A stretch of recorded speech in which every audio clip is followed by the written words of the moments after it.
Prontinho. Podemos começar. Ok. Olá, professora, tutoras, colegas. Nós somos do 8º período. Vamos apresentar o trabalho Evolução das Plantas. O nosso grupo é a Semira, Bruno, Carlos, Glauciene, Cícera, Cristiane, Fernando, Flávio, Ismael, Lara, Nayara, Vanessa. Esses aí são os nossos componentes. Então, vamos começar aqui a nossa introdução. Vamos estar falando assim, sobre a origem das plantas, né? Os primeiros seres vivos da Terra surgiram no oceano, ou seja, vieram justamente da água. Com o passar do tempo, aí sim apareceram espécies de animais que foram se adaptando aí à vida em outros meios, como a terra e o ar. As plantas, elas surgiram aí em um caminho semelhante. Então, nós temos aí o reino da planta, e ela vai englobar o quê? As briófitas, pteridófitas, gimnosperma e angiospermas. E o surgimento é através do meio aquático. E quais seriam as origens? As origens vêm das águas verdes, classificadas como clorofícias, né? Clorofícias, isso. Obrigada, colega, isso aí. Ou a gente pode chamar também, né, de carófitas ou clorófitas. Isso, bem lembrado. Bom, então, essa evolução das plantas, elas ocorreram ao longo de períodos, né? E nós temos um período aqui que ocorreu no Siluriano. Esse período aí, ele engloba justamente as eras geológicas. E esse período, ele se estende por volta de 443 milhões de anos atrás até 416 milhões, e vão se subdividindo em épocas. Bom, e aí o fator foi natural, né, que vai tendo essas divisões aí através do fator natural, que vão se adaptando aí no meio terrestre. A passagem do meio aquático para o terrestre é uma adaptação estrutural, né? Então, a sobrevivência vai acontecendo no novo meio. Então, assim, as águas são banhadas pela água e dela retiram gases e nutrientes necessários à sobrevivência. E recapitulando aqui, nós já apresentamos, sim, e conhecemos um pouquinho sobre as águas. Sabemos que a importância das águas, porque elas purificam o oxigênio. Dizem que a Amazônia seria o pulmão do mundo, mas na verdade são as águas, né? As águas. Isso é interessante. E a água, por exemplo, é um meio de sustentação do corpo vegetal.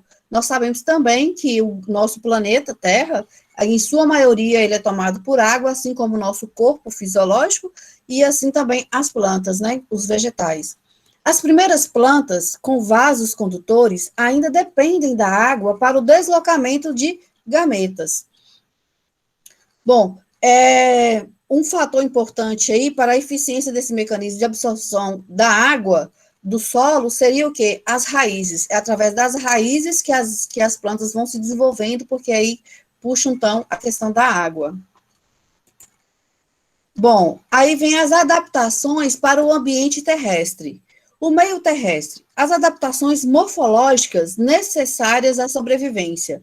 Para que a vida na Terra fosse possível, algumas estruturas foram evolutivamente selecionadas, como a cutícula, estômagos, esporopolenina, fenóis e gametangios. Gametangios, né? Acho que é isso mesmo. Isso. Sustentação, aí outro ponto, sustentação do corpo, colenquima.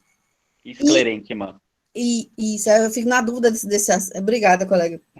E esclerênquima. Aí vem o mecanismo rápido de condução de água e nutrientes até as células mais distantes dos centros de absorção. Então, seria esse caminho aí que nós temos o exemplo aqui da água, das briófitas, né, peridófitas e assim vai. Bom, aí vem as adaptações, então, para o ambiente terrestre. Seria a possibilidade de reprodução mesmo na ausência de água, então é possível as plantas elas se reproduzirem mesmo não tendo água, e também a questão da adaptação dos jovens ao meio terrestre, por meio da produção de sementes. E sabemos assim, nós temos a semente. Agora, o desenvolvimento dessa semente, dessa árvore, desse vegetal, dessa planta, também vai contribuir, só vai acontecer necessariamente o fator essencial quando houver as suas complicações no meio natural. E aí vai depender do seu desenvolvimento, né? Se vai ter mais sol, mais água, menos água, mais terra, menos terra. Então, o ambiente é que vai desenvolver esse vegetal aí, essa planta. O surgimento de sementes que possibilitou uma dispersão mais eficiente, né, às longas distâncias. Bom, independência de água para reprodução em gimnosperma e angiosperma, e surgimento de flores e frutos, que atraiu polinizadores e dispersores em uma variedade exorbitante. E nós sabemos aí que um dos nossos apoiadores, assim, que engrandece a nossa natureza, seria a abelha, porque ela que faz grande parte dessa reprodução desses vegetais para o mundo afora, né? Bom, pode continuar, colega. Bom, eu vou falar um pouquinho sobre as briófitas e o ciclo de vida das briófitas, né? Então, assim, de uma forma geral, as briófitas, elas são atraqueófitas, ou seja, são plantas avasculares. O que significa isso? São aquelas plantas que não possuem vasos condutores de seiva. Como que ocorre o transporte de substâncias? Ele ocorre através do processo de difusão de célula a célula. Como esse transporte é relativamente lento, essas plantas elas são plantas de pequenos portes, como a gente pode observar aqui, nas hepáticas, nos musgos, enfim. E como elas são de pequenos portes no ambiente terrestre, se elas fossem de estatura maior, as células mais distantes do solo, de onde elas são retirados, os nutrientes, eles poderiam morrer antes de recebê-los. Então, em geral, possuem apenas poucos milímetros, sendo que a de maior porte raramente ultrapassa os 20 centímetros de comprimento. Então, de uma forma geral, em sua maioria, elas são espécies terrestres que vivem preferencialmente em ambientes úmidos e sombreados, uma vez que são muito suscetíveis à dessecação. Algumas poucas espécies são ducíolas. Não existem espécies marinhas, não formam flores, nem formam sementes. Então, aqui são alguns exemplos de briófitas, né? Como eu falei, que são os musgos e as hepáticas, são de porte pequeno, né? Enfim, é basicamente isso. Quando a gente fala em briófitas também, a gente pode falar que elas são criptógamas, ou seja, elas, em suas estruturas, elas são formadoras de gametas, né, que estão presentes nos gametófitos. E não são aparentes ou são poucos visíveis. A fecundação ela vai depender do meio aquoso, então a gente precisa de água. Uma vez que o anterozoide, que é o gameta masculino, ele vai ao encontro da osfera, que é o gameta feminino, nadando. Então, como exemplo, a gente tem aqui um ciclo de reprodução. Então, acompanhem comigo. Quando a gente fala do ciclo de reprodução do musgo, a gente está falando de uma briófita. Então, nos musgos, a gente fala que os gametófitos eles são dioicos, ou seja, os indivíduos masculinos, vocês podem ver aqui, eles são separados dos indivíduos femininos, né? Embora cresçam bem próximos. Então, esses gametófitos, eles são haploides, e em seus gametângios, por mitose, são formados os gametas também haploides. No ápice do gametófito masculino, como a gente pode ver aqui, o ápice da planta, encontra-se o anterídeo. Então, aqui dentro a gente tem o anterídeo, né? Quando a gente dá o zoom, a gente tem essa estrutura aqui. E esse anterídeo masculino, que é onde vai se formar o anterozoides. O que são esses anterozoides?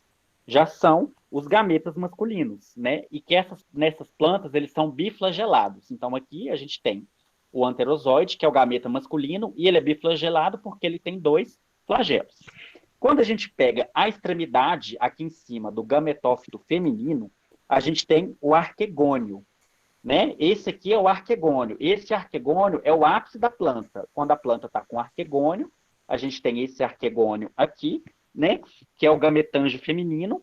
E aqui são formadas as osferas. E a osfera é o gameta feminino, né? Então, de uma forma geral, a gente tem o anterozoide, que é o gameta masculino, ele é biflagelado, e a gente tem a osfera, que é o gameta feminino. Então, no interior de cada arquegônio, aqui a gente tem o interior, né? Existe apenas uma osfera. Aqui é a homosfera, que é essa bolinha aqui. Então, Então, a gente fala que essa oosfera, ela é imóvel. Então, a fecundação, ela vai ocorrer por ocasião das chuvas ou garoas, né? E essas gotas de água, quando atingirem o ápice do gametófito masculino, né? Ou seja, quando atingirem aqui, esse ápice, que tem o anterídeo, fazem com que os anteranzoides sejam lançados juntamente com borrifos de água para fora da planta.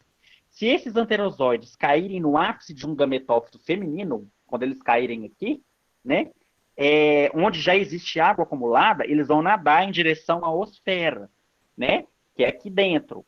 E dentro dessa osfera é onde se encontra o arquegônio.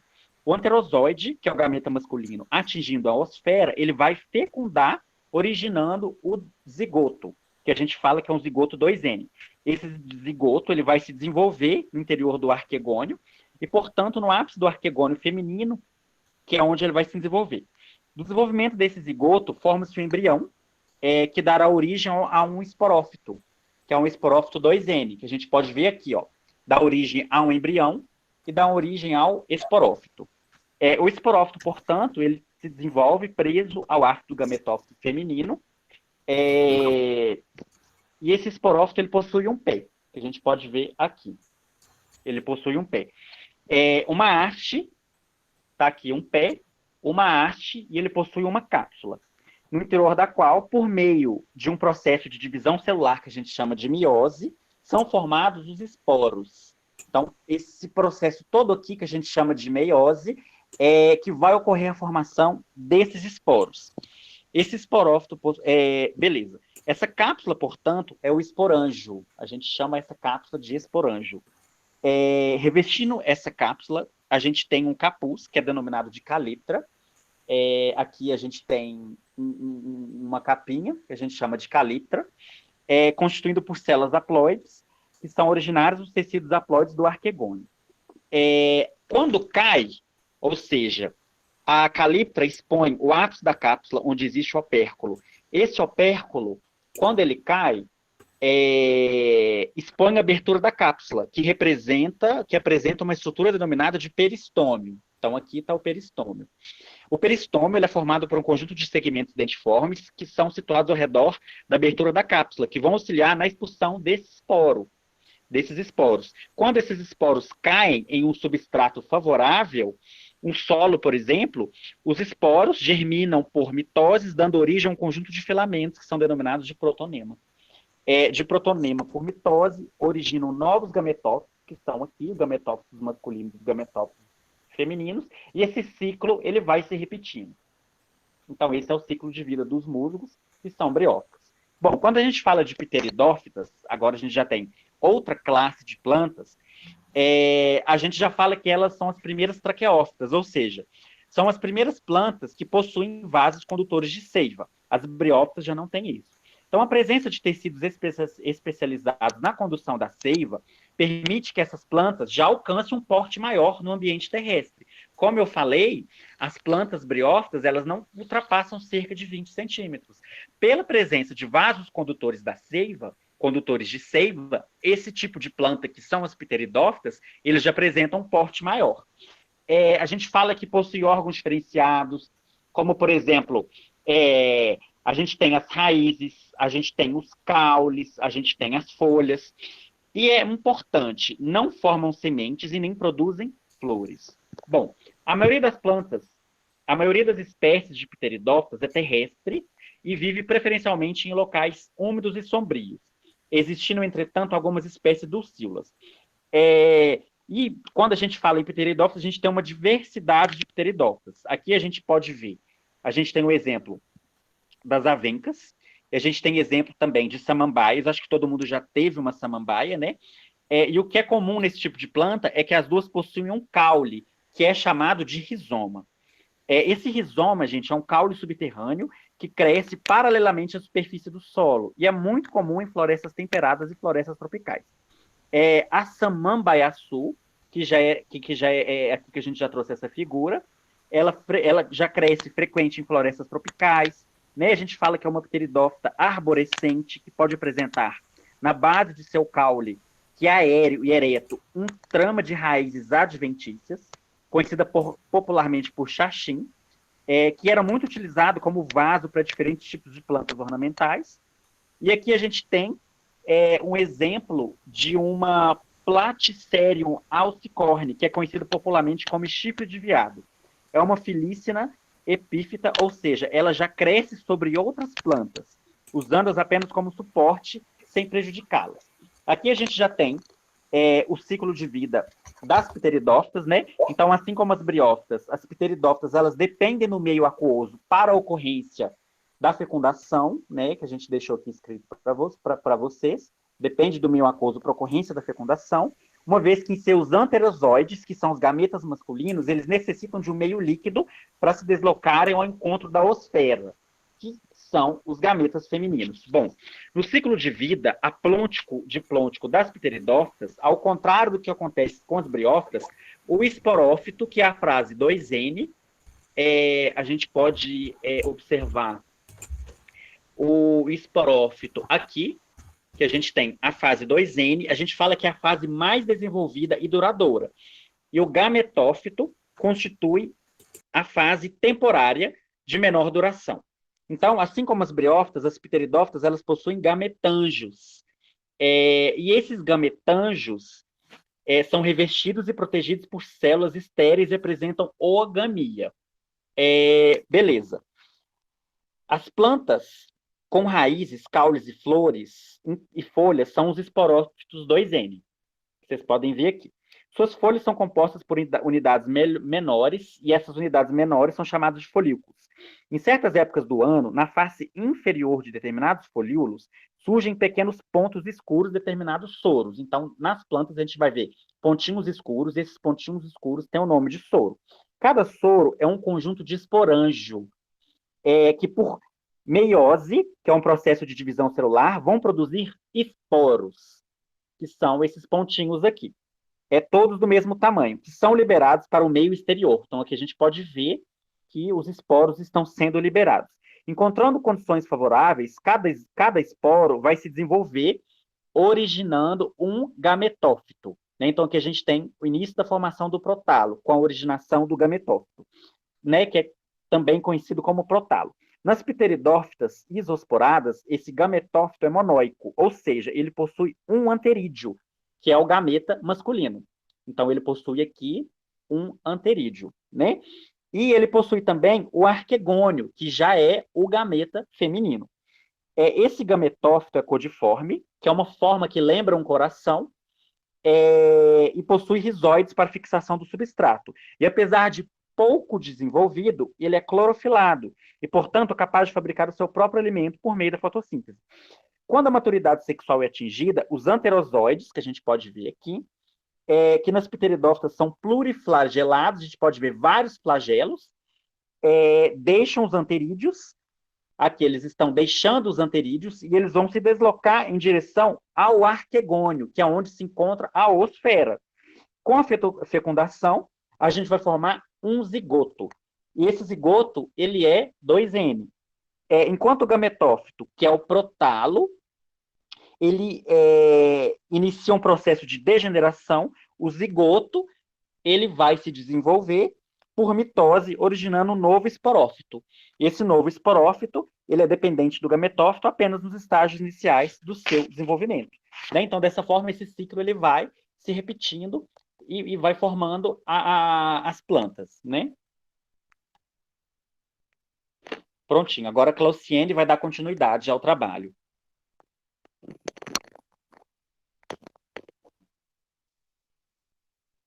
Falar um pouco das gimnospermas.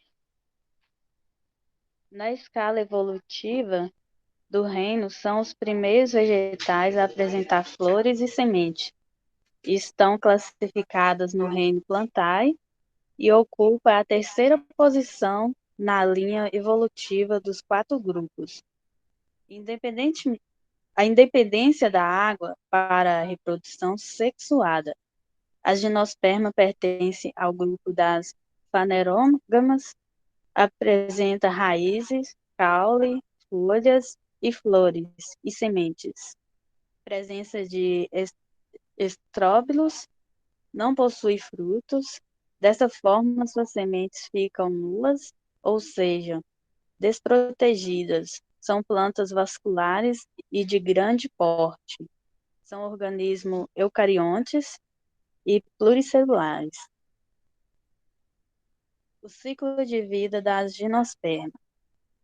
São vascularizadas, existem vasos para conduzir a seiva bruta, ou seja, a água e sais minerais, chamados de xilema ou lenho. Existem vasos que conduzem a seiva elaborada, matéria orgânica, chamado floema ou de Liber. Aquelas que possuem alternância de gerações têm o esporófito, diploide, como fase dominante, possui habitat natural, ambientes de clima frio, temperado. A reprodução é sexuada, a fecundação por gametas é o destaque.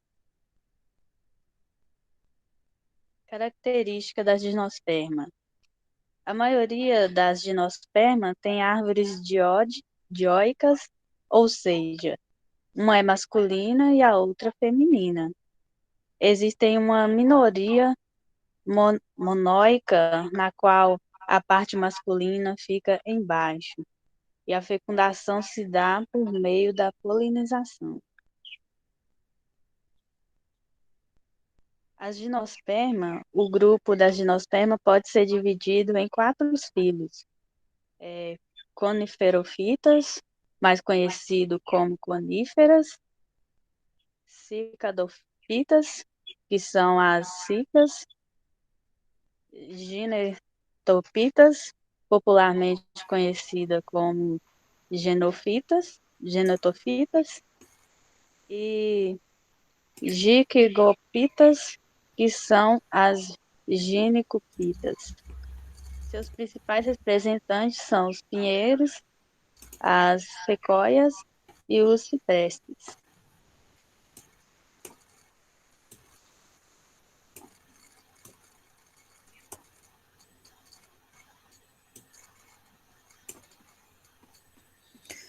No caso, a gente vai dar continuidade. A gente já está falando sobre a angiospermas. As características principais das angiospermas é a presença de flores e de frutos que envolvem a semente. As angiospermas, elas podem ser classificadas em 2 grandes grupos: as monotiledôneas e as euticotiledôneas. E a flor é o principal órgão responsável pela reprodução da planta. É ali que acontece a fecundação das angiospermas para a formação do fruto. E é também onde ocorre a polinização das flores, no gametófito feminino, e de onde também saem os pólens, né, que fecundarão outras flores. O fruto aí, no caso, é formado pela flor. Outro diferencial da angiosperma são do grupo das fanerogamas, possui raízes, caules, folhas, flor, frutos e semente. E possui a reprodução, tanto ela pode ser sexuada, tanto ela pode ser assexuada.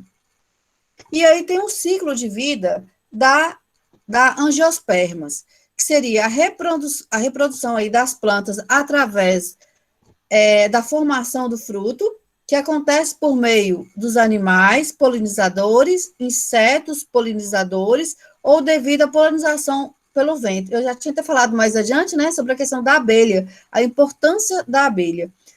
No ciclo de vida das angiospermas, o esporófito é a fase dominante, é aí que acontece. Possui também os grãos de pólen, a estrutura da flor ela é responsável pela fecundação das plantas em outras flores e no gametófito feminino.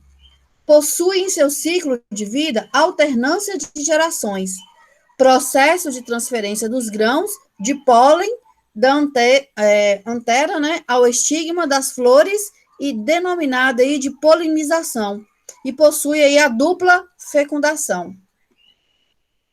Bom, e aí a gente termina o nosso trabalho aí dando por encerrado. Essas são as nossas referências bibliográficas, né? Eu vou parar de gravar.